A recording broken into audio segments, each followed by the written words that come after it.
નામ મંત્ર સ્વયં દિશંત ભવપારયંતમ પ્રૌઢ પ્રતાપા શ્રીતલોકતંત્ર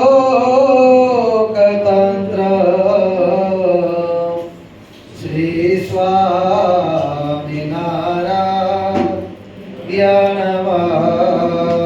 નમામિ શ્રી અક્ષરધામાધિપતિ સ્વામિનારાયણ બાપા ભગવતે નમો નમઃ શ્રી ઘનશ્યામ મહારાજાય નમો નમઃ શ્રી હરિકૃષ્ણ મહારાજાય નમો શ્રી સહજાનંદ સ્વામી મહારાજાય નમો નમઃ શ્રી બાપા શ્રી ભગવતે નમો નમઃ શ્રી સદગુરુ શ્રીને નમો નમઃ શ્રી સ્વામિનારાયણ આદ્યાચાર્ય ધર્મ ધુરંધર સનાતન ધર્મ સમ્રાટ પરમ કલ્યાણકારી જીવન પ્રાણ સ્વામી બાપા ભગવતે નમો નમઃ સ્વામિનારાયણ હરે સ્વામિનારાયણ હરે સંવત 1876 ના ચૈત્રવદી ચતુર્થી ને દિવસ સાંજને સમયે શ્રીજી મહારાજ શ્રી ગઢડા મધ્યે દાદા કાતરના દરબારમાં આથમણે બાર મેળીની આગળ ઓટા ઉપર ઢોલિયો ઢળાવીને વિરાજમાન હતા અને ધોળો ખેસ પહેર્યો હતો અને ધોળી ચાદર ઓઢી હતી ને માથે ધોળો ફેટો બાંધ્યો હતો ને પોતાના મુખારવિંદની આગળ મુનિ તથા દેશ દેશના હરિભક્તની સભા ભરાઈને બેઠી હતી અને મુક્તાન સ્વામી આદિક સાધુ વાજિંત્ર વજાડીને કીર્તન ગાતા હતા. પછી શ્રીજી મહારાજ બોલ્યા છે, હવે કીર્તન ભક્તિની સમાપ્તિ કરીને માહોમાહી પ્રશ્ન ઉત્તર કરો. પછી સોમલે કાચરે પ્રશ્ન પૂછ્યો છે, ભગવાન પોતાના ભક્તના સર્વ અપરાધ માફ કરે છે, પણ એવો કયો અપરાધ છે જે ભગવાન માફ ન કરે? ત્યારે શ્રીજી મહારાજ બોલ્યા છે, બીજા સર્વ અપરાધ માફ કરે છે, પણ ભગવાનના ભક્તનો દ્રોહ કરે એ અપરાધને ભગવાન માફ કરતા નથી. માટે ભગવાનના ભક્તનો કોઈ પ્રકારે દ્રોહ કરવો નહીં. ગઢડા પ્રથમ પ્રકરણનું 71મું વચનામૃત. પ્રશ્નો તો ઘણા બધા છે. એમાં સર્વપ્રથમ તો સભાની અંદર ભગવાનને આજ્ઞા કરી કે કીર્તન ભક્તિની સમાપ્તિ કરો. હવે પ્રશ્ન ઉત્તર કરો અંદરો અંદર. અને એ વખતે સોમલા કાતરે શ્રીજી મહારાજને પ્રશ્ન પૂછ્યો કે મહારાજ, ભગવાનના ભક્ત હોય તે ભગવાનના ભક્તનો એવો કયો અપરાધ છે જે ભગવાન બધા જ અપરાધ માફ કરે પણ એ અપરાધ માફ નથી કરતા? અને ત્યારે શ્રીજી મહારાજ ઉત્તર આપતા સમજાવે છે કે ભગવાન બધા જ અપરાધ માફ કરે છે, પરંતુ મહારાજ કહે છે અમે અમારા ભક્તનો કોઈ અપરાધ કરે તો એ ક્યારે માફ કરતા નથી. એટલે ભગવાન કહે છે ક્યારે પણ ભગવાનના ભક્તોનો અપરાધ મન, કર્મ, વચન એમાંય તે જાણે કે અજાણે ન થઈ જાય એનું સતત અનુસંધાન રાખવું. કારણ કે ભગવાનના ભક્તનો જે અપરાધ થાય મોટામાં મોટો દ્રોહ છે. ભગવાન સ્વામિનારાયણની આજ્ઞા કરીને પોતાની ઈચ્છા ન હોવા છતાં પણ દાદા ખાતર બીજા લગ્ન કરવા માટે તૈયાર થયા. અને ભગવાનની આ અતિ ઈચ્છા હતી ને એ ઈચ્છા કારણ કે ભગવાન જ્યારે નીલકંઠ વર્ણિ વેશે વિચરણ કરતા કરતા કરતા જ્યારે જશોદાના ઘરે પધાર્યા અને એ વખતે એમની સેવા, એમની ભક્તિ, એમનો ભાવ જોઈને ભગવાન એમની પર પ્રસન્ન થયેલા. અને એ નીલકંઠ વર્ણિ વેશે રહેલા ભગવાન સ્વામિનારાયણે જશોદાને એવા આશીર્વાદ આપેલા, વચન આપેલું કે જ્યારે અમે રાજા ધીરાજ રૂપે વિરાજમાન થઈશું અને સત્સંગની અંદર વિચરીશું ત્યારે તમને અમારી સદાયને માટે સેવાનો યોગ મળે એવી રીતનું સ્થાન અમે આપીશું. અને ભગવાન સત્સંગમાં આવ્યા પછી આ દાદા ખાતરના દરબારમાં પોતાનું ઘર માનીને રહ્યા. દાદા ખાતરના પ્રથમ લગ્ન થયા, એમાં એમને કોઈ સંતાન હતું નહીં. અને એટલા માટે બધા ઘરના પરિવારના સભ્યોની પ્રાર્થના અને ભગવાનનું મુખ્ય તો આ પોતાનું વચન, એ વચન ભગવાનને પૂરું કરવું હતું. અને એટલા માટે મહારાજે દાદા ખાતરની ઈચ્છા ન હોવા છતાં પણ દાદા ખાતરને પોતાની ઈચ્છા પ્રમાણે વર્તાવી અને બીજા લગ્ન કરાવડાવ્યા. અને એ વખતે દાદા ખાતરે ભગવાનને એવું કીધેલું, મહારાજ આપની આજ્ઞા પ્રમાણે બીજા લગ્ન તો કરું, પરંતુ જેમ કૃષ્ણ ભગવાને અર્જુનનો રથ હાંક્યો હતો એમ આપ મારો રથ હાંકો મહારાજ, કે કબૂલ મંજૂર. અને સંતો ભક્તો પણ આ દાદા ખાતરની જાનમાં, મહારાજ પણ દાદા ખાતરની જાનમાં પધારેલા છે. કારણ કે બંને બાજુ ભગવાનનું વચન હતું. દાદા ખાતર ભગવાનના વચન લગ્ન કરવા માટે આવ્યા હતા અને ત્યાં જશોદાને ભગવાને વચન આપેલું હતું. બંને બાજુ ભગવાનનું વચન હતું અને પોતાનું વચન આ સત્ય થઈ રહ્યું છે એના કારણે ભગવાનને ખૂબ જ આનંદ છે. અને ભક્ત પણ પોતાની મરજીને જતી કરીને ભગવાનની મરજી પ્રમાણે વર્તવા માટે જ્યારે તૈયાર થાય છે ત્યારે ભગવાન એ ભક્તો પર અતિ રાજી થતા હોય છે. એટલે ભગવાન અતિશય રાજી હતા અને એના કારણે ભગવાને નહીં માત્ર દાદા ખાતરના લગ્નમાં હાજરી આપી, નહીં માત્ર દાદા ખાતરની જાનમાં ગયા, નહીં માત્ર દાદા ખાતરનો રથ હાંક્યો, પરંતુ જ્યારે હાથગણું કરવાનું થયું ત્યારે ભગવાન સ્વામિનારાયણ એમ કહે છે, દાદા બીજા બધા તો જે હાથગણું કર્યું તે દરેકે પોતાની ઈચ્છા અનુસાર તમારી પાસે હાથગણું તમને કર્યું, પરંતુ મારે તમારી ઈચ્છા અનુસાર તમને હાથગણું કરવું છે. માટે તમને જે ઈચ્છિત હોય એ વસ્તુ આજે હાથગણામાં મારી પાસે માંગો. અને ત્યારે આ દાદા ખાચર પણ કેવા નિખાલસ માણસ કહેવાય, કેવા ભક્ત કહેવાય. માંગ્યું તો ખરું, પરંતુ પોતાના માટેનો એ માંગવાની અંદર એ દાદા ખાચર જે માંગણી, એ માંગણીની અંદર દાદા ખાચરની એક પૈસાની પણ પોતાનો સ્વાર્થ નહોતો. માત્ર ને માત્ર બીજાનો પરોપકાર એની અંદર. એટલે દાદા ખાચરે ભગવાનની પાસે માંગ્યું, મહારાજ જો ખરેખર તમે પ્રસન્ન થઈને મારું ઈચ્છિત હાથગણું આપવા માંગતા હોય તો આજના દિવસે હાથગણામાં આપ મને વચન આપો કે હે પ્રભુ, જ્યારે આપના ભક્તનો કે આપના સત્સંગીનો જ્યારે અંત સમૂહ આવે ત્યારે એના ગમે એટલા પાપ હોય, ગમે એટલા અપરાધ હોય, અપરાધ માત્ર માફ કરી. આમ તો આપ વિરુદ્ધ છે અને આપ બદલમાં આવ્યા છો, પણ તેમ છતાંય મારી પ્રાર્થના છે ક્યાંક ક્યાંક પણ આપની ઈચ્છા થાય તો કોઈને જન્મ ધરાવતા હોય, પરંતુ આજે હું એ માંગુ છું કે આપના ભક્તના ગમે તે અપરાધ હોય બધા જ અપરાધ માફ કરી અને એનો અંત સમય આવે ત્યારે એને આપ આપની મૂર્તિનું સુખ આપજો. આ દાદા ખાચરની નિખાલસતા. દાદા ખાચરે તો માંગ્યું, પરંતુ અહીંયા આપણે વિચાર કરો, આ લોકનો માણસ પણ જેને પોતાની વાણીની, પોતાના વચનની કિંમત હોય એ માણસ એકવાર કોઈકને વચન આપે પછી એમાંથી ફરે નહીં. જ્યારે અહીંયા ભગવાન જેવા ભગવાન પણ વચન આપ્યા પછી એમાંથી બાંધછોડ કરાવે છે. ભગવાન માટે શું અશક્ય હતું?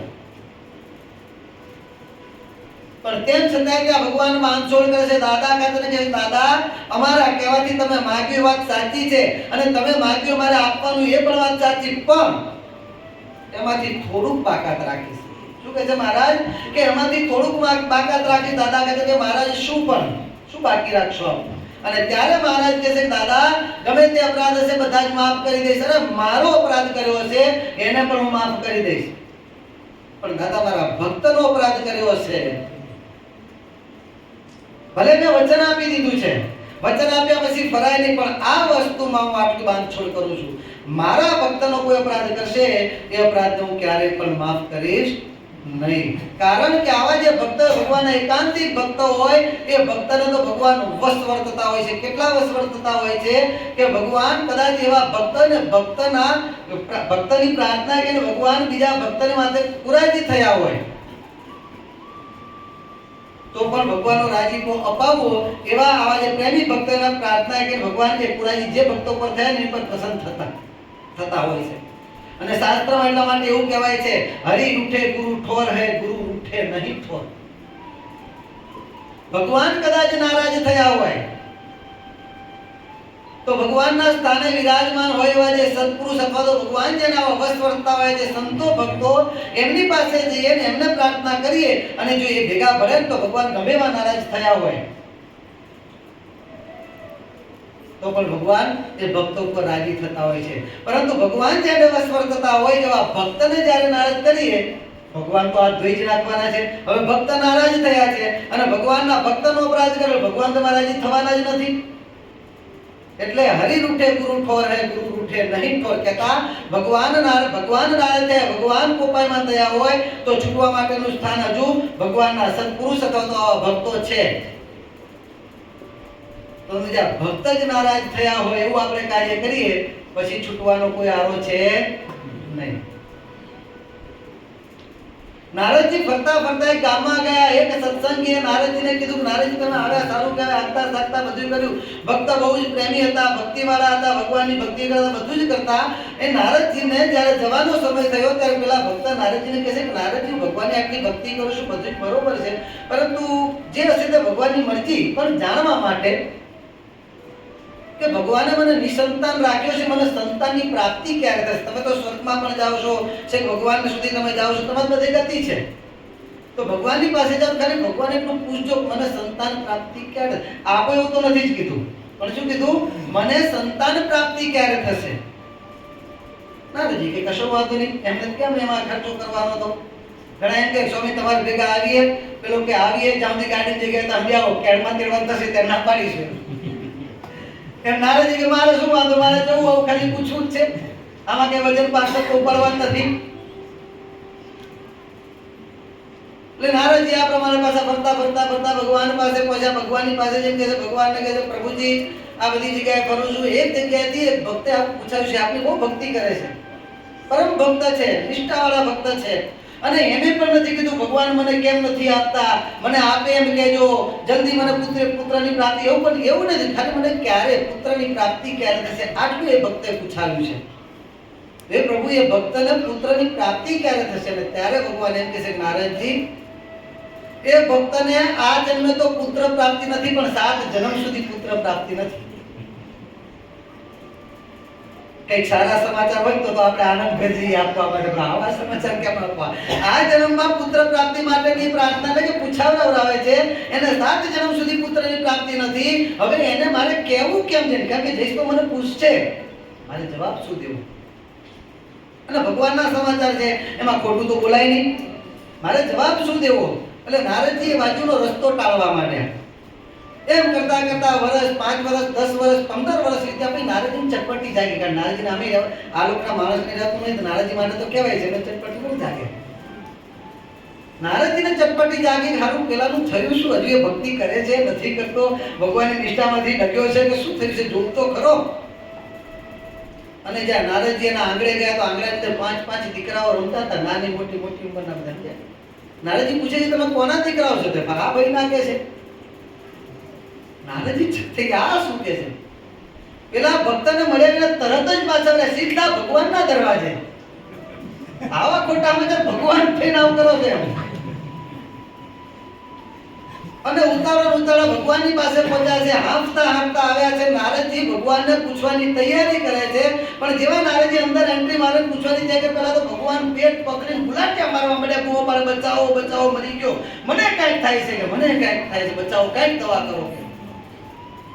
હવે ધન્વંતરી વૈદ્યો આવે એનાથી કાંઈ, તો ભગવાનનો પોતાનો સંકલ્પ કરેલો રોગ કાંઈ જ ન થયું. શું કરવું, આનો ઉપાય શું છે? ત્યારે ભગવાન કે ઉપાય મારી પાસે છે, પણ કાઠો ઘણો છે. અને ત્યારે કહે છે કે શું છે ઉપાય? તો કોઈ પોતાનું કાળજું મને જો આપે ને, કોઈ પોતાનું કાળજું પોતાના હાથે કાઢીને જો મને આપે તો એ કાળજી કરીને મારો રોગ મટે એવો છે, બાકી મટે એવો નથી. ત્યારે અમુક ભગવાનની પટણાને અમુક તૈયાર થયા. ભગવાન કહે છે સાવધાન, કાળજું આપશો વાત સાચી છે, મારો રોગ મટી જશે એ વાત પણ સાચી છે, પણ જેવા તમે મને તમારું કાળજું આપશો એટલે તમારે મારો વિયોગ થશે, નરકમાં પડવું પડશે. એટલે પેલા પાછા હટી ગયા. કરવું શું? ભગવાન કે લાવો ક્યાંક. નારદજી ભાગ્યા. નારદજી ચારે બાજુ ગતિ હતી. નારદજી ભાગ્યા, મૃત્યુલોકમાં આવ્યા છે. એક વાર સ્વર્ગલોક ને મૃત્યુલોક ને ભગવાન માટે કાળજું જોઈએ, કોઈ કાળજું આપો, કોઈ કાળજું આપો. ભગવાનને બહુ તકલીફ છે કે છે. નેમ કરતા કરતા નારદજી દોડે જાય છે. એ વખતે એક તળાવની પારે સંધ્યા વંદના બધું કરી, પોતાનો સ્નાન સંધ્યાનો બધો નિયમ બતાવી અને એક સંત મહાત્માથી બેઠા હતા. એ વખતે નારદજી દોડતા દોડતા નીકળ્યા, પેલા સંતે ઉભા રાખ્યા. શું થયું કે છે?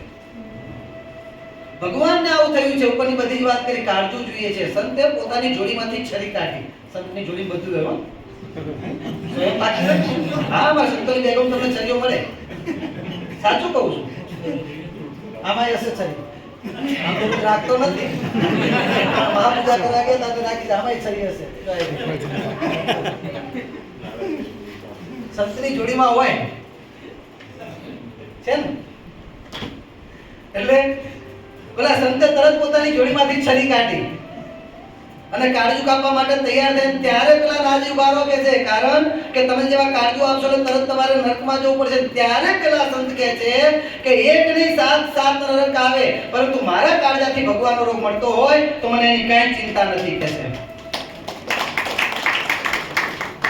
અને જેવા પેલા સંત પોતાના હાથે છરી મારીને કાળજું કાઢવાની તૈયારી કરે છે અને તરત ભગવાન ત્યાં પ્રગટ થઈને પેલા સંતનો હાથ પકડી લે છે. નારદજી કે પ્રભુ આ શું?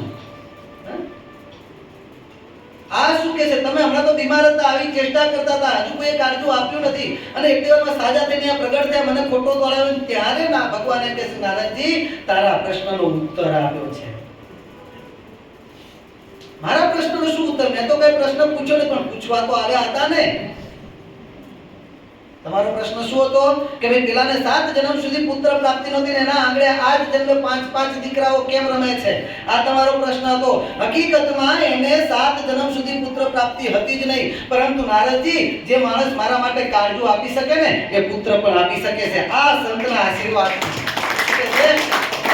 આ સંતની ભક્તએ સેવા કરી હતી ને એના આશીર્વાદથી આજે એને 5 પુત્રની આ પ્રાપ્તિ થઈ શકે છે. એટલે હરિ રૂઠે ગુરુ ઠોર હે, ગુરુ રૂઠે નહીં ઠોર. ભગવાન પોતાના પ્રેમી ભક્તની ઈચ્છાએ કરીને પોતાના સંકલ્પને ફેરવતા હોય છે. એટલે આ પ્રમાણે ભગવાન કહે છે કે આવા જે ભક્ત હોય એને ક્યારે પણ નારાજ ન કરવા.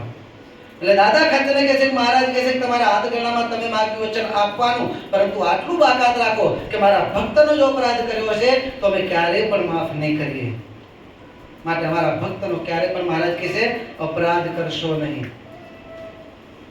આપણા જીવન પ્રાણ સ્વયં બાપા જ્યારે કચ્છની અંદર આપણે બધા જાણીએ છીએ પ્રમાણે બધી જે તોફાન થયું, બાપા કે મનુષ્યલા સંકેલી અને બધી તોફાન થયું, બાપાના ભક્તો પર જે કાંઈ બધી આપત્તિઓ આવી અને એ પોકાર થયો છે કે હે ભગવાન, હે બાપા અમને બચાવો ને. એ વખતે આપણા સદગુરુ ઈશ્વરચંદાજી સ્વયં બાપાની આંતરિક પ્રેરણા જીવન પ્રાણ સ્વયં બાપાને થઈ છે અને રાતોરાત એક સંતને લઈને કચ્છની અંદર પધાર્યા અને ત્યાં ગયા પછી એક સિંહ ગર્જના થઈ છે સ્વયં બાપાની છત્રી ઉપર જઈને. અને એમાં પછી ભક્તોમાં જે બળ આવ્યું છે, બળ આવ્યા પછી ભક્તો બધાય હિંમત ભેર રહેવા માંડ્યા અને એ વખતે આ જીવન પ્રાણ સ્વયં બાપાએ ભક્તોને હિંમત આપી, બધાને બચાવ્યા. આપણા કાંતિભાઈ આચાર્યએ એવું વાક્ય વાપર્યું છે, આતંક રૂપી કાળી નાગ. આતંક રૂપી કાળીનાગ, જેમ કૃષ્ણચંદ્ર ભગવાને યમુનાના દરિયામાં ઝંપલાવ્યો કેને પેલા કાળીનાગને નાથવા માટે, પોતાના આશ્રિતોને ગાયોને બધાને બચાવવા માટે થઈ અને યમુનાના ધરાની અંદર જ્યારે કૃષ્ણ ભગવાને જેમ ઝંપલાવ્યું હતું એમ જીવન પ્રાણ સ્વયં બાપાએ કચ્છની ધરા ઉપર આતંક રૂપી કાળીનાગને વશ કરવા માટે પોતે ઝંપલાવ્યું. આ રીતે જીવન પ્રાણ સ્વયં બાપા ત્યાં પધાર્યા છે અને ભક્તોને ભયરહિત કર્યા છે, આતંકથી મુક્ત કર્યા છે. અને રાતોરાત સદગુરુ બાપાનો પત્ર આવ્યો છે કે તમે અહીં આવી જાવ, જ્યાં સત્સંગ આપણે જે વિદ્વત સભા યોજાઈને સ્વયં બાપા આવી ગયા, એટલે ભક્તોને ભયથી મુક્ત કર્યા, તરત આપી નીકળી ગયા, લેવા રહ્યા નથી. ભક્તોને અંતરમાં રહી ગયું કે સ્વયં બાપાએ આપણા માટે આટલું બધું કર્યું, પણ આપણે સ્વયં બાપાનો માટે કઈ કરી શક્યા નહીં, આપણી ફરજ છે. એટલા માટે મોટેરા ભક્તો છેક ગુજરાત આવ્યા, સદગુરુ બાપાને પ્રાર્થના કરી અમારે મુક્ત જીવન દાજી સ્વામીને કચ્છમાં લઈ જવા છે, કારણ કે અમારા માટે જીવન રૂપ છે, અમને જીવન આપ્યું છે. આજે અમે કે જે કઈ અત્યારે જીવી રહ્યા છીએ અને જે કઈ અમે નિર્ભય થયા છે, આ બધી જ બલિયારી મુક્ત જીવનદાજી સ્વામીની છે. એટલે એમણે તો અમારા માટે કર્યું, પણ અમે કાંઈ કરી શક્યા નથી. અમારું ઋણ અદા કરવા, જો કે એમણે જે કર્યું છે એની બરોબર તો અમે કાંઈ પણ કરી શકવાના નથી, પણ યદ કિંચિત અમે અમારી ફરજ અદા કરી શકીએ એના માટે આપ ફરીથી જીવન પ્રાણ સ્વયં બાપાને કહેતા મુક્ત જીવનદાજી સ્વામીને ફરીથી અમારી સાથે કચ્છમાં આવવાની આપ આજ્ઞા કરો. અને સ્વયં બાપા આપણા સદગુરુ બાપાની આજ્ઞાએ કરી અને આ ભક્તોની સાથે કચ્છમાં પધારે છે. બીજે ફરતા બધું વર્ણન નથી કરતા, પણ કચ્છમાં પધારે છે. એ વખતે આપણા જીવન પ્રાણ સ્વયં બાપાની સાથે બીજા 4 સંતો હતા. એક જીવન પ્રાણ સ્વયં બાપા, બીજા 4 સંતો હતા. એક યોગેશ્વરદાસજી સ્વામી, બીજા ઘનશ્યામ પ્રસાદદાસજી સ્વામી જે સ્વયં બાપા સાથે પહેલા રહેલા એ બધા, ત્રીજા હતા કપિલ ચરણદાસજી સ્વામી, અને ચોથા સંત હતા મોટેરા હતા. ના, એ તો હજુ તો પછી સંત બનેલા છે, એ તો હજુ સદગુરુ બાપા વખતની આ બધી વાત છે.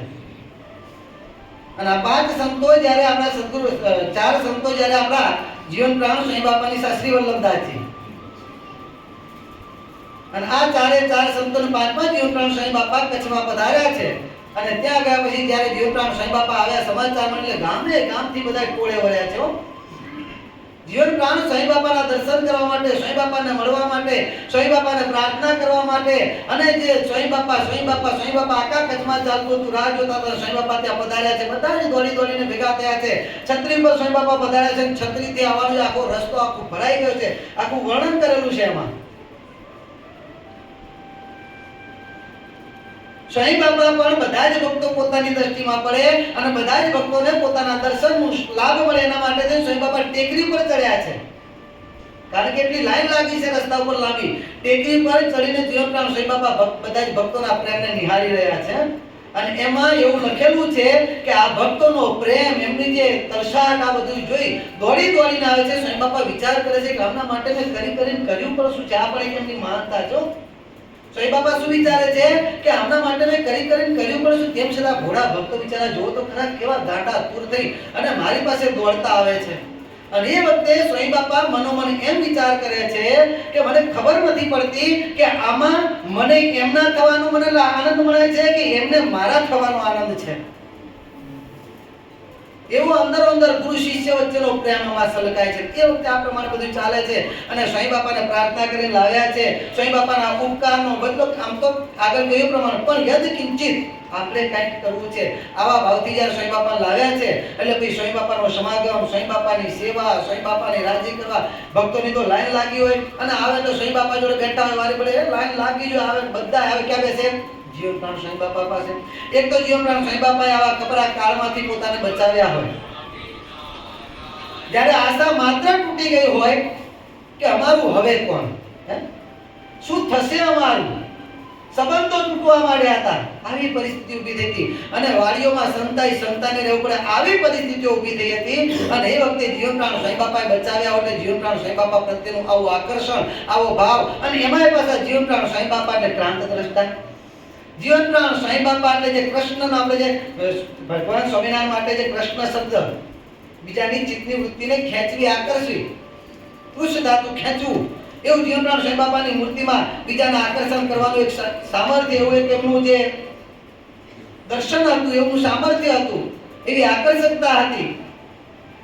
વળી પાછી સ્વયં બાપાની વાણી ભલભલાને આનંદ ઉપજાવે, એમાં મોહિત કરી દેવી સ્વામી બાપાની વાણી. કારણ કે સ્વામી બાપાની વાણીને તો જેમ આપણે લોકમાં કેમ કે જેના સાચા સુરારે જેના વેરી ઘાવ વખારે. વિરોધીઓ એવું કહેતા કે મુક્ત જીવનદાસજી સ્વામીની વાત તમે સાંભળતા નહીં.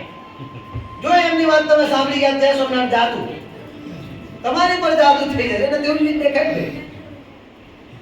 જો એમની વાણી સાંભળી ગયા તેમની વાણીમાં જાદુ છે, તમે એના થઈ જશો. આવી બીક લાગતી. આવી સ્વામી બાપાની વાણી. જાદુ હતું કે શું હતું એ તો આપણે જાણીએ. જે મહી પડ્યા તે મહાસુખ માને દેખાણારા દાજે જો નહીં.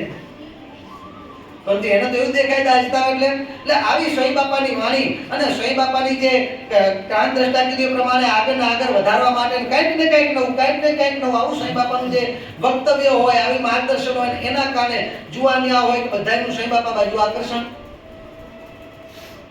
સ્વામી બાપા પાસે બધા બેસતા હોય, આનંદ કરતા બધા આનંદ. પણ આવા બધા આનંદની વચ્ચે પણ ક્યાંક પેટ બળતરા હોય. ગામ હોય ના પ્રમાણે બધા આનંદ લઈ રહ્યા છે, બધા સુખ લઈ રહ્યા છે, લેનારા લે છે, દેનારા દે છે. અને એની વચ્ચે આજે 4 સંતો સાથે આવ્યા છે. એમાંથી એક શ્રી વલ્લભદાસજી, એને પેટ બળતરા થાય. કારણ કે સ્વામી બાપા કરતા ઉંમરમાં મોટા, સ્વામી બાપા કરતા ઉંમરમાં મોટા, જૂના, અને તેમ છતાં એમની પાસે કોઈ બેસે નહીં. સ્વામી બાપાની પાસે કોઈ બેસે એમને કોઈ પૂછે નહીં. સ્વામી બાપાને બધું પૂછે, વાહ વાહ થાય તો જીવન સ્વામી બાપાની થાય. અને જે કાંઈ થાય સ્વામી બાપા મુક્ત જીવનદાસજી સ્વામી, અમારા જીવન પ્રાણ. આ પ્રમાણે ચાલતું હતું. અને એના કારણે પેલાને જેમ સ્વામી બાપા બાજુ ભક્તો ખેંચાય તેમ પેલાના પેટમાં તેલ રેડાય. અને એના કારણે પછી સ્વામી બાપાનું કેમ કરીને આપણે ખરાબ દેખાડવું, કેમ કરીને આ બાજુથી સ્વામી બાપા બાજુથી મારવા, આવા પ્રયત્ન માટે વિચાર કરીને કરતા નક્કી કર્યું. તો પેલા વૈરાગ્યનો ખખા દેખાડ્યો. સ્વામી બાપા પધાર્યા એટલે હે ભક્તો આ પ્રમાણે રાજી હતા, આનંદમાં હતા. સ્વામી બાપા પ્રત્યેનો એમને એક ભાવ હતો. એના કારણે રોજ નવી રસોઈ હોય, નવી રસોઈ. અને સ્વામી બાપા તો પાછા રસોઈ એવા. અત્યારે સંતોની અંદર રસોઈની કળા હોય ને, તો જલેબી પાડવાની, સૂતરફેણી કે મહેસૂબ કે સંતોષ શીખવાડવાના જીવનનો સ્વામી બાપા. હા, સ્વામી બાપા શીખવાડે. સર્વેશ્વર સ્વામીને બધાને શીખવાડનારા જીવન પ્રાણ સ્વામી બાપા. સ્વામી બાપા વગાડવામાં પણ એવા, બધી જ કળામાં સ્વામી બાપા નિપુણ. અને એટલા માટે આ જીવન પ્રાણ સ્વામી બાપા ભક્તોનો ભાવ હોય, ભગવાનને થાળ ધરાવવાના હોય. હા, વૈરાગ્ય વસ્તુ સાચી છે, નિસ્વાર્થી પણ સાચું છે, પણ ભગવાનના થાળ કરતા હોય, થાળ તો બરોબર બનાવવાના, પણ પ્રસાદ લેતી વખતે આસક્તિય રહિત લેવાનો છે. એનો એવું ભાઈ રસોઈ ભગવાનના થાળે જેમ તેમ કરવાના. હા, ઘણા શું હોય રસાસ્વાદના શું કે કામ કરવાની આળસમાં આ રસાસ્વાદનું જ્ઞાન વચ્ચે લાવે. ભગવાનને ના પાડી છે રસાદ બહુ ના જોઈએ એટલે ભાખરી શાક કરી નાખો, ખીચડી કરી નાખો. આપણે ભગવાનનો થાળ બનાવવાનો છે. તારા માટે હોય તો વાંધો નહીં, પરંતુ ભગવાનનો થાળ બનાવવાનો છે. આપણા માટે કરીએ ત્યારે આ વસ્તુ રાખવાની, પણ ભગવાનને, ભગવાનના સંતો ભક્તોને જમાડવા હોય ત્યારે તો ભાવ હોવો જોઈએ. આવું બનાવું, આમ બનાવું, આ રીતે કરવું, આવું કરે. નવા ભાવો હોવા જોઈએ. અને એમાં જ ભગવાનનો રાજીપો છે. ત્યાં પછી નિસ્વાર્થીપણાનું જ્ઞાન લાવી અને પછી આપણે આપણી આળસને પોષવાની નથી. આ જ્ઞાનનો ઉપવાસ છે. એટલે આ પ્રમાણે ભક્તો નવી રસોઈઓ આપે. જીવન પ્રાણ સ્વામી બાપા ભગવાનના માટે આવા સરસ થાળ બનાવે. અને થાળ બનાવે પછી ભગવાનને જમાડી. ભગવાનની સ્મૃતિ છે. સંતો જ્યારે થાળ આરોગતા હોય ત્યારે પેલે વૈરાગ્યની પૂંછડી વાળા શું કરે, પોતાના માટે સાદી રસોઈ, ખીચડી કે રોટલો કે શાક કેવું બનાવી લે. અને એ પછી પાછું પત્તરની અંદર બધું ભેગું કરી પાણી નાખી જમે. તે જમવા માટે દરવાજા પાસે બેઠવાનું. કારણ કે ભક્તોમાં પહેલા મહિમા હતો કે સંતો જ્યારે પૂજા કરતા હોય, સંતો જ્યારે ઠાકોરજી જમાડતા હોય ત્યારે એ ભક્તો બધા દર્શન કરવા માટે દૂરથી દર્શન કરે. એટલે ભક્તો આ પ્રમાણે દર્શન કરવા આવતા હોય એટલે પેલા ભાઈ દરવાજા પાસે બેસે. બધા દેખે કે આ ભાઈ તો પેલા બધા મીઠાઈ જમે છે, આ તો રોટલા ખાય છે, તે ટાઢા અથવા તો ખીચડી ખાય છે. અને આ બધું થાય ને પછી બધા જતા રહે. રાત્રે ઊંઘવાનો ટાઈમ થાય એટલે ભાઈ રસોડામાં આટો મારે. જે હાથમાં આવ્યું રસોડામાંથી આવી તે, ભંડારમાંથી આવી તે, ફ્રૂટ કે જે કંઈ હાથમાં આવ્યું તે પછી ખાઈ જવાનું. શાસ્ત્રની અંદર આવા વ્યક્તિ માટે કટાક્ષ છે. પીનો દેવદત્ત દીવાન ભૂંકતે.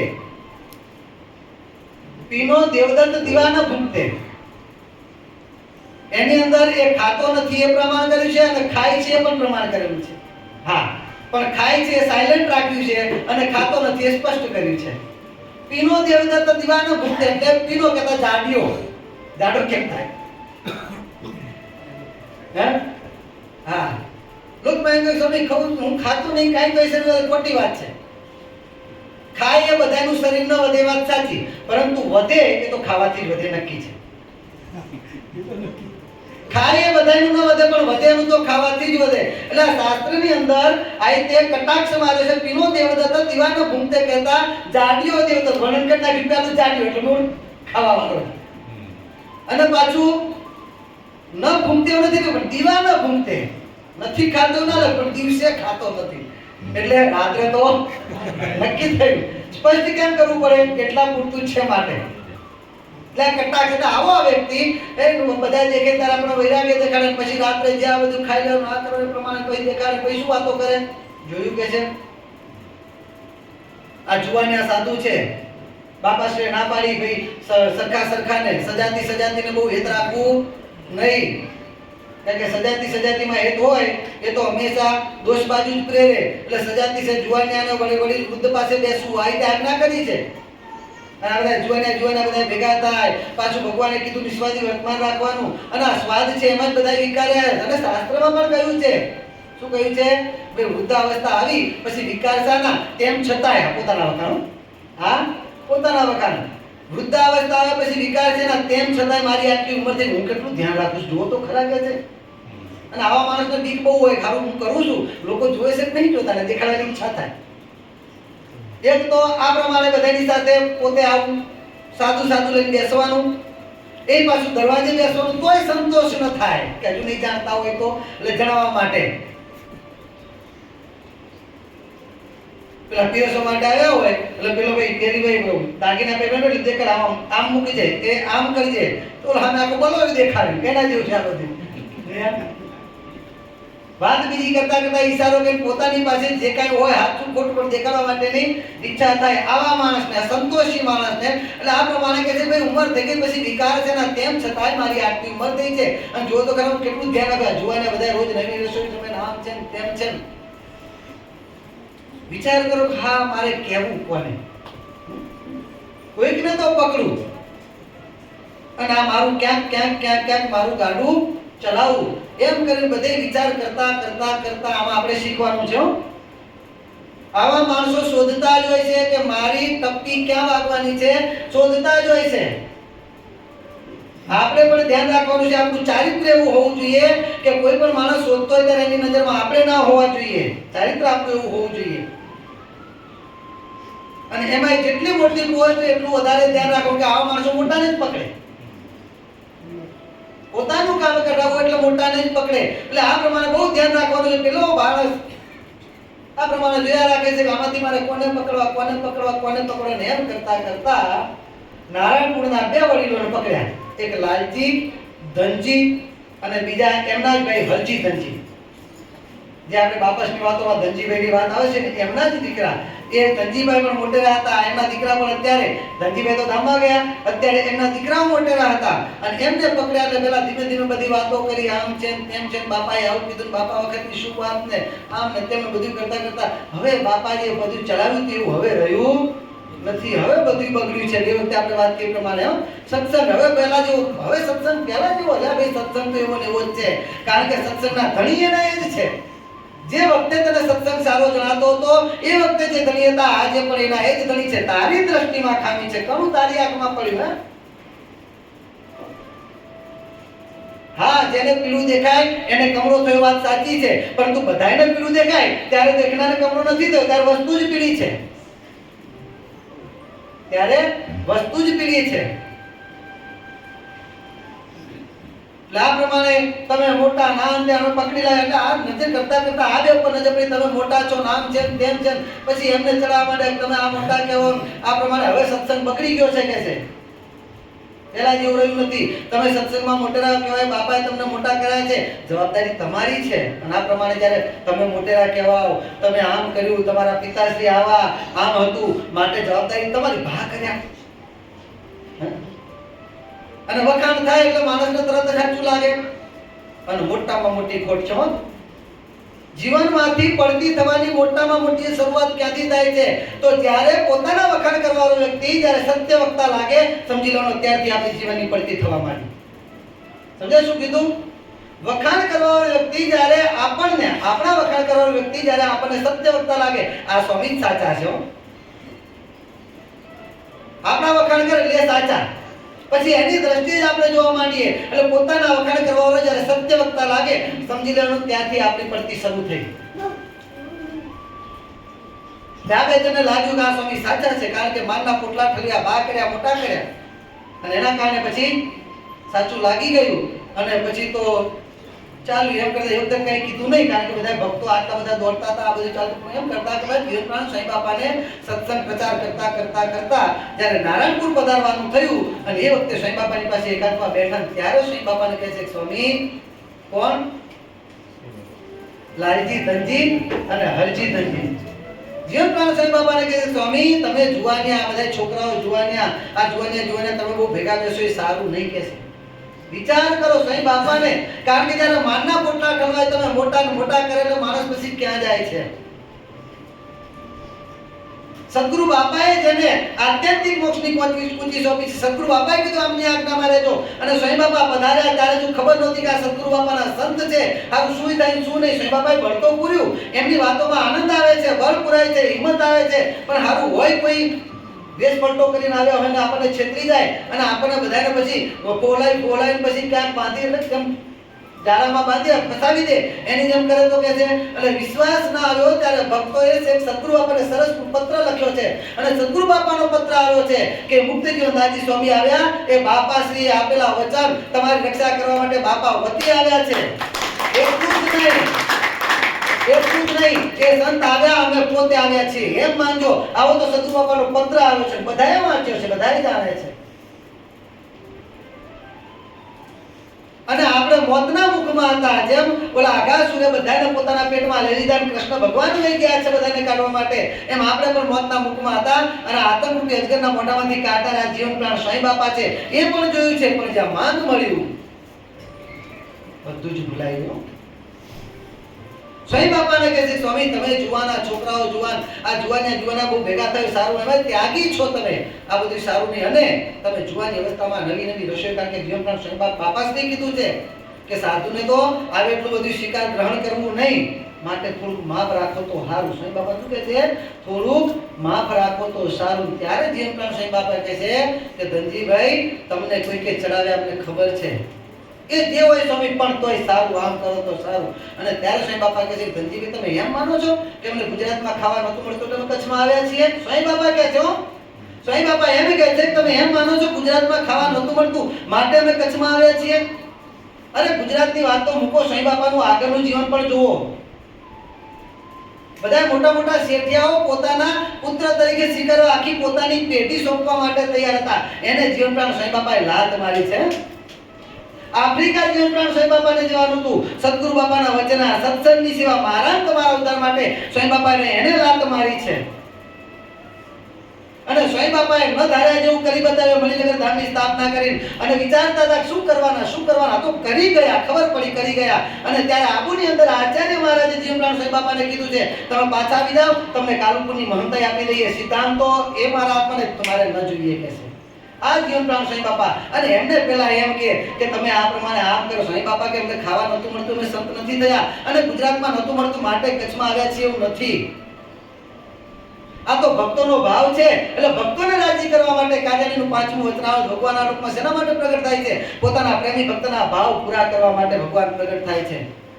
એમ ભક્તોનો ભાવ છે. બાકી તો અમે શું જમે શું એમને કઈ ખબર. અમારે એકવાર પ્રસંગ બન્યો, અમે બાવળાની અંદર હતા ને ત્યારે આ પેલું જહાં ડાલ પે સોને કી ચિડિયા કરતી હે બસેરા, આ અમે કીધું આપણે 15મી ઓગસ્ટ હતી એટલે 12 વાગ્યું સાંભળ્યું એટલે સંગીત રાગ સારું લાગ્યું, તાલ બાલ સારું લાગ્યું. એટલે હું શરૂઆતમાં છે બેતા કે આપણે આની પર નૃત્ય કરવા જેવું ખરું કે આપણે આની પર નૃત્ય કરવા જેવું દેશભક્તિનો કંઈક પ્રસંગ હોય ત્યારે પર કરવા જેવું ખરું કે.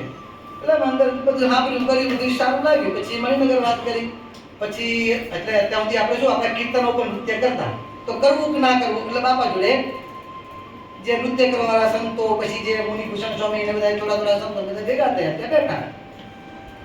એટલે પછી એ બધું સાંભળતા કરતા બધા વિચાર ભાઈ એમ આવ્યું કે ભાઈ એમાં કોરસની અંદર લેડીઝનો અવાજ છે. શું છે? કોરસની અંદર લેડીઝનો અવાજ છે.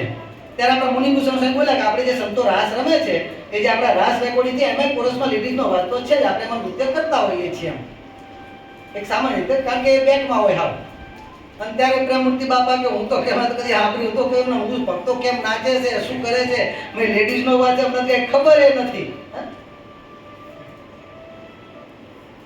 એમ ભગવાનને મોટા પુરુષ એને તો આલોકની વસ્તુની કઈ પડી નથી, પણ એ અર્પણ કરતા હોય જે વસ્તુ એની પાછળ એ ભક્તનો ભાવ કેવો છે એ જોતા હોય, એનો ભાવ પૂરો કરતા હોય. સ્વામી બાપા કહે વસ્તુ જે નિયમ માનો છો, અમે તો ભક્તોના ભાવ જોઈ અને ભક્તને રાજી કરીએ છીએ, પણ તેમ છતાં પેલા લોકો પોતાની ડુગડુગી ચાલુ બધું સાચું, પણ આ લોકમાં તમે ત્યાગી છો તો આ પ્રમાણે રાખો તો સારું. સ્વામી બાપા કે હવે તો આ તમે ના પડે, તમે જતા રહીશું પાછા ગુજરાત, તમને શું વાંધો, તમે કહો કે ના આવજો જતા, તમે બોલો કોઈ બોલાવે અમે આવ્યા છીએ, તમે કહેશો ભાઈ નથી કરવાનું જાઓ તો જઈશું, અમને શું ફેર પડવાનો છે કે એને કહે કે અમારી જોડી ખાલી રહેવાની નથી કે છે. હવે આ વાતની બીજા ભક્તોને ખબર પડી, અને જ્યાં બીજા ભક્તોને ખબર પડી એટલે એમને તો સ્વામી બાપાનો ગુણ હતો. જીવન પ્રાણ સ્વામી બાપાને કહે છે કે સ્વામી તમારે અહીંયા જ રહેવાનું છે. એ મોટા હોય તો એના ઘરે રહ્યા. શું કહે છે? એ મોટા હોય તો એના ઘરે રહ્યા, કારણ કે ભલે મોટેરા હોય, અરે બાપાશ્રીના વખતમાં મોટેરા થયા હોય, પરંતુ જ્યારે બાપાશ્રીના નામે અમારે લાકડીઓ ખાવાની હતી, બાપાશ્રીના સિદ્ધાંતો જ્યારે લટકતી તલવાર ઉપર આવી ગયા હતા, ત્યારે અમને બચાવનાર અને બાપાશ્રીના સિદ્ધાંતોને બચાવનાર કોણ હતું? ત્યારે એમની મોટાઈ ક્યાં ગઈ હતી કે છે? ત્યારે બે જણની મોટાઈ ક્યાં ગઈ હતી? આજે મોટા થવા આવ્યા છે. માટે એમને કદાચ સેવા ના કરે તો ના કરે, એમને રસોઈ ના આપે તો ના આપે, એમને પધરામણી ના કરે તો ના કરાવે, પણ આપને અહીંયાથી જવાની એક બેનું તમે ના સાંભળશો, બાકીના કેટલા છે એની પ્રાર્થના આપ સ્વીકારો. અમારું જૂથ મોટું છે, અમારી પ્રાર્થના સ્વીકારો. અને સ્વામી બાપા એ ભક્તોની પ્રાર્થના કરી, ત્યાં રોકાણા ભક્તોએ પછી જાણી જોઈને મોટો આખું ગામ તમારે બધા ભેગા કરીને મોટો જમણવાર કર્યો. લોકોએ જાણી ભાઈ આ કોણે કર્યું છે, નાનપુરમાં થયું છે, હવે મોટું ઘર તો આ બેનું, એટલે આ લોકો જ કર્યું, પણ ખબર પડી ના એમને નહીં, તો આ વસ્તુ તો વિરોધી છે. કારણ કે મંત્ર ફૂંક્યા છે. શું થયું છે? એ બેના કાનમાં મંત્રાએ મંત્ર ફૂંક્યા છે ને હાથા લાગ્યા છે, કઈ કઈ આવી ગઈ એમાં, એટલે એમને વાત એમની લોકોને ઘૂસી ગઈ છે, માટે તો આના વિરોધી છે કે છે. તો પછી કોણે કર્યું? આગળ એમ કહેતા ઉપરથી ફજેતી થઈ. શું થયું? ઉપરથી ફજેતી થઈ. ભક્તો કહે છે સ્વામી અમારું જ્યારે, કારણ કે ભક્તોને વખતે કેવી તકલીફો હતી, ભાત લઈ જાય તો ભાત ફેંકી દેવા પડે, એની જગ્યાએ બાપા સ્વામી બાપાની કૃપાએ કહીને કેટલા ભરમાં આવ્યા છે કે એક એક ભક્તો દહને પાછા પાડે. જ્યાં બાપાનું નામ લઈને, સ્વામી બાપાનું ભગવાનનું નામ લઈને જ્યાં લાકડી ફેરવે, કારણ કે સ્વામી બાપાએ શું કીધું? હા આપણે માર ખાવો, આપણે કોઈને મારવા નથી. સ્વામી બાપા શું કહે છે? આપણે કોઈને મારવા નથી, પણ આપણા ઘરમાં આવીને આપણને મારે, અને એ ધર્મની બાબતમાં પાછા પાડવા આપણને મારતા હોય ત્યારે ધર્મની રક્ષા કરવી તો આપણી ફરજ છે. એ તો આતતાઈને અણીએ છીએ, એ કઈ હિંસા નથી. ધર્મને જે આડો આવતો હોય અને આપણા ઘરમાં એને જ્યારે મારી જતો હોય ત્યારે એના સામા થવું એ તો આતતાઈને હણવા બરોબર છે, એ હિંસા નથી. માટે આપણે કોઈ મારવા નથી, પણ મારવા આવે તો માર ખાવો પણ નથી. અને ત્યાર પછી ભક્તો લાકડીઓ રાખવા માંડ્યા, અને મારવા ન જાય પણ સામેથી આવે, અને ત્યારે ભગવાનનું નામ લઈ જાય લાકડી ફેરવે. અને જેમ પેલા લોહલંગર બાવાની જ્યારે જમાત આવી અને ભગવાન કહે છે ચિંતા ના કરો, એક એકમાં 100 નું બળ પૂરીશું, એ ન્યાય સાંઈ બાપાના વચને એ ભક્તોમાં ક્યાંથી બળ આવે ભક્તોને ખબર ના પડે. એક બાજુ માત્ર ને માત્ર 2000 ની આજુબાજુમાં ભક્તોનો પક્ષ હોય, એક બાજુ 70 80,000 નો પક્ષ હોય, પણ 2000 થી દીવે આવી સ્વામી બાપાની કૃપા થઈ. અને એ સ્વામી બાપા માટે જ્યારે આ ભક્તો કહેતા હોય ત્યારે આ કૃપાને માણવાવાળા ભક્તો બેસીને તાના માને. અને આ પ્રમાણે જ્યારે ભક્તોએ કીધું આપણા સ્વામી બાપા તો ભક્તોને જે પ્રેમ પૂરો કરીને પાછા સ્વામી બાપા તો ગુજરાત પધાર્યા, પણ અપરાધ થઈ ગયો. શું થયું? અપરાધ થઈ ગયો. અને એક પાછળ જેના વતી ભગવાન સ્વામિનારાયણ સ્વયં જ્યાં વિચરતા હોય એવા સત્પુરુષનો અપરાધ થયો છે. ઉપરા ઉપરી ખોટાવા માંડ્યો. આખા નારાયણપુરની અંદર આ એવા બે ભાઈઓ હતા જેના ખેતરમાં મશીન ચાલતા હતા પાણી પાવા માટે એ વખતના જમાનામાં. અને સૌથી વધારે જમીન આ બંને ભાઈઓની હતી, એટલે જ મોટા હતા ને. આ બંને ભાઈઓની સૌથી વધારે મોટી બાપાજીના વખતમાં એ લોકો કારખાનાઓ હતા. વિચાર કરો ધનજીભાઈને આપણે વાતા કારખાનામાં ખોટ ગઈ તો રડવા માંડ્યા. બાપા કે ભગવાન થોડા ગયા છે, કારખાનું ગયું છે. ભગવાન છે બધું જ પાછું. એટલે હવે કારખાનાના માલિકો હતા, પણ ઉપરી ખોટાઓની ઘરમાં તકલીફો પડવા માંડી. મશીનો બધા ખોટવાઈ ગયા, બંધ થઈ ગયા. અને જે ખેતરમાં એક મણ જેટલું અનાજ ઉતરે, એક વીઘા જેટલું અનાજ ઉતરે, હમુરી બંધ. ઘાસને ગાયોને ભેંસોને ખાવા જેટલું ઘાસ ન થાય. વાયેલું અનાજ ઘાસ બરોબર ન થાય. આવી પરિસ્થિતિ ઉપરી 2 વર્ષની અંદર આવું થવાનું કારણ શું? વિચારમાં પડી ગયા. અને ત્યારે કોઈ કેવા ભક્તોએ વાત કરી કે ધનજીભાઈ, લાલજીભાઈ અને હેમજીભાઈ, આનું બીજું કોઈ કારણ નથી. તમે જીવન પ્રાણ સ્વામી બાપા, જે બાપા શ્રી જેના વતી દર્શન, કારણ કે સદગુરુ બાપાના વચન યાદ કરો. બાપા શ્રી એ સ્વરૂપે તમારી રક્ષા કરવા માટે પધાર્યા છે. બાપા શ્રીનું વચન આ સ્વરૂપે પૂર્ણ થવાનું છે. આ સદગુરુ બાપાએ પત્ર લખીને મોકલ્યો છે, તમને યાદ આવે છે? કે હા, બસ તે બાપાશ્રીનો તમે અપરાધ કર્યો છે. ભલે જીવન પ્રાણ સ્વામી બાપા સ્વરૂપે છે, પણ એમને દ્વારા ક્રિયાના કરનારા ભગવાન સ્વામિનારાયણ અને બાપાશ્રી પોતે છે. એમનો અપરાધ માટે આમનો અપરાધ બરોબર છે. એમનો તમે અપરાધ કર્યો છે અને એના કારણે બાકી આમ કેમ થાય? ઉપરાઉપરી બધું બંનેને મનાઈ ગયું. બંનેને મનાઈ ગયું. તાબડતોબ ગુજરાત આવ્યા. ગુજરાત સીધા સરસપુર સદગુરુ બાપાના ચરણે પ્રણામ કર્યા. સદગુરુ બાપા કહે છે કેમ આવવાનું થયું? અને ત્યારે બંને જણા રડી પડે છે, પ્રાર્થના કરે છે, સ્વામી કૃપા કરો, કંઈક દયા કરો, અમારાથી અપરાધ થયો છે. પણ સદગુરુ બાપા ક્યારે મારો ક્યાં અપરાધ? આપનો નહીં, આપના શિષ્ય મુક્તજીવન દાસજીનો અપરાધ થયો. શું થયું? આવું થયું છે, એના કારણે આ તકલીફ પડી છે. અપરાધ માફ કરો કે છે. અને સદગુરુ બાપા કહે છે મારો અપરાધ કર્યો તો માફ થઈ જાય. સદગુરુ બાપા શું કહે છે? મારો અપરાધ કર્યો હોત તો માફ થઈ જાય. ગુરુ રૂઠે નહીં ઠોર. ગુરુની તમે કેતા શિષ્યની તમે અવગણના કરી છે. સદગુરુ બાપા શું કહે છે? અત્યારે પોતે ભગવાનના સ્થાને આપણે ગણીએ અને એમના સત્પુરુષના સ્થાને આપણે લઈએ તો ગુરુ શિષ્યના નાતે તમે એમના શિષ્યનો અપરાધ કર્યો છે. મારો કર્યો તો માફ કરી દે, પણ તમે મારો નથી કર્યો, મારા શિષ્યનો કર્યો છે. આમાં મારા હાથ હતા. સદગુરુ બાપા શું કહે છે? આમાં મારા હાથ હતા, આમાં હું કાંઈ ન કરી શકું. ભગવાન ત્યાં પરવશ છે. જો કે સમર્થ છે, પણ પોતે જાણી જોઈને ત્યાં અસમર્થ રહે છે. એમાં કોઈ પણ પ્રકારની બાંધ છોડ નહીં. હવે આમાંથી છૂટવું હોય જાઓ પાછા. તમે ક્યાં જવાનું? મુક્ત જીવન દાસજી પાસે. એ જો માફ કરે તો તમે આમાંથી છૂટી શકો એમ છો, બાકી હું કાંઈ ન કરી શકું. સદગુરુ બાપા કહે છે. અને પક્કા બંને જણા જીવન પ્રાણ સ્વામી બાપા પાસે પહોંચે. એક ટાઈમ તો પાછા ગયા, કારણ કે સ્વામી બાપા સમાચાર નહીં હતા ક્યાં ક્યાં ફરે છે ત્યાં સત્સંગ વિચરણમાં. સ્વામી બાપાને પણ સદગુરુ બાપાને શોધવા હતા. એક ગામથી બીજે ગામ, બીજે ગામથી ત્રીજે ગામ, કેટલાય ગામ ફરતા ફરતા પછી ખબર પડી કે હમણાં ઘડીક વારમાં સદગુરુ બાપા અહીંયા પધારવાના છે. નાનોદરા લગભગ નાનોદરા સ્વામી બાપા પહોંચ્યા નાનોદરા. અને એ વખતે સમાચાર મળ્યા કે હમણાં ઘડીકમાં જ સ્વામી બાપા સદગુરુ બાપા અહીંયા નાનોદરા પધારવાના છે. પછી ત્યાં ક્યાં રોકાણા. એમ એ વખતે સમાચાર મળતા ખબર નહીં પડતી. સ્વામી બાપા ક્યાં છે ખબર, એટલે પાછા ગયા. ફરીથી પાછા આવ્યા અને સ્વામી બાપાને પ્રાર્થના કરી, ફરીથી સદગુરુ બાપાને પ્રાર્થના કરી. અને સદગુરુ બાપાને કહે છે સ્વામી બાપાને ફરીથી આપ કચ્છમાં મોકલો, કારણ કે અમારાથી અપરાધ થયો, માફ કરાવો. કારણ કે જે હેતુથી અમે લઈ ગયા હતા એમ કરી ન શક્યા, ઉપરથી કરતા હતા એમને અમે રોક્યા છે. માટે ફરીથી આપ ત્યાં કચ્છમાં મોકલો. અને સદગુરુ બાપાની આજ્ઞાથી સ્વામી બાપા ફરીથી કચ્છમાં પધાર્યા. અને પછી ભગવાનની પેઠે છે દેવની બુદ્ધિ રાખવાની મહારાજે આજ્ઞા કરી છે. ભગવાનની પેઠે સ્વામી બાપાની સેવા કરી અને પછી સ્વામી બાપાને પસંદ કર્યા. પછી એમના ભક્તા પાણી થયા છે. એમ સ્વામી બાપા ભગવાન કહે છે કે મારા ભક્તનો અપરાધ. સત્સંગમાં કદાચ ગાંડા જેવો ભક્ત લાગતો રતો બસ્યો સોમનાથ ભગવાનના વખત, પણ એ સમજણ કેવી હતી?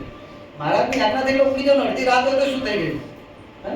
અત્યારે આપણે પેલા મયંક ભગત, મયંક ને શું નામ? હા, રતો બસ્યો આપણે કહીએ બરાબર. આપણે અહીંયા આગળ કઈ પાના બધા બતાવતા સ્વામી અમારે મોડા જમવાનો ટાઈમ નહીં મળતો, નામ છે. અમારી જોડે કેટલી જગ્યાએ કથામાં આવે છે, ઘરે જઈને પછી ખાય છે. ક્યારે ગાડી જગ્યાના નામ કે રતા જગ્યાની બિચારાનું મોઢું પડી જાય. આજે એનો બર્થડે છે અને તમે નહીં માનો, હવે ગિરીશભાઈ છે. હા, ગિરીશભાઈ આશ્ચર્ય પામી ગયા. ગાડીમાં આવતા હતા બાપાનો ફોન આવ્યો, હેપી બર્થડે હમણાં જ. એટલે આ રીતે કહેવાનો મતલબ કે કદાચ બીજી આવડત ન દેખાતી, સાદા લાગતા, બેજા લાગતા, પણ ભગવાનનો ભક્ત છે. બાપા કે આ શ્રી ચડ્યો એના જેવા તેવા ભાગ્ય નથી. ક્યારે પણ સત્સંગમાં કોઈનો અપરાધ ન કરવો. સાવ જેવો તો લાગતો હોય તો પણ એની સામે આપણે એમ થાય કે આને શું ખબર પડે છે કેમ, પણ એની અમુક વસ્તુ એવી હોય કે જેમાં આપણે ઘણા કાચા ઉતરતા હોઈએ. પહેલા તો આવી બીજી જડતો વસ્તુ મહારાજ વખતે આમ ગાંડા જેવો હાવ, જેમ કે હું થાકી ગયો. કેમ થાકી ગયો? મારા ઓલા પડછાયા સામે લડી થાય આવો માણસ. હવે એ માણસ ભગવાન પાસે ક્યારે આવે? તો એનું કાંઈક દૈવત હશે તો જ આવતું હશે ને. ડાયા આવી નથી શકતા. ડાયા 17 પ્રકારના બાના અને જાજી બુદ્ધિ, એમાં જાજી ઉપાધિ. કારણ કે બુદ્ધિ એટલે છટકવાની આપણને. એટલે ક્યારેય પણ સત્સંગમાં કોઈને નાના નહીં સમજવાના. બધાને ભગવાનના બાળક છે એટલે બધા જ અનાદિ મુક્તની પંક્તિના અધિકારી છે. ક્યારે પણ કોઈનો અપરાધ ન થઈ જાય એનું બાપા કહે છે આપણે ખાસ ધ્યાન રાખવાનું છે. વધુ નહીં કહેતા, એટલે બીજી જ્યારે થોડી 5 મિનિટ વધારે લેવી ગઈ, મારે વહેલું પૂરું કરવાનું હતું. પરંતુ આપણે વધારે ને વધારે ભગવાન બાપા સ્વયં બાપા રાજી કરતા રહીએ. સત્સંગમાં એકાબીજીનો મહિમા સમજી વધારે ને વધારે એકાબીજીની સેવા કરી અને રાજી કરીએ એ પ્રાર્થના સાથે બોલો અક્ષરધામના અધિપતિ સ્વામિનારાયણ બાપાની જય.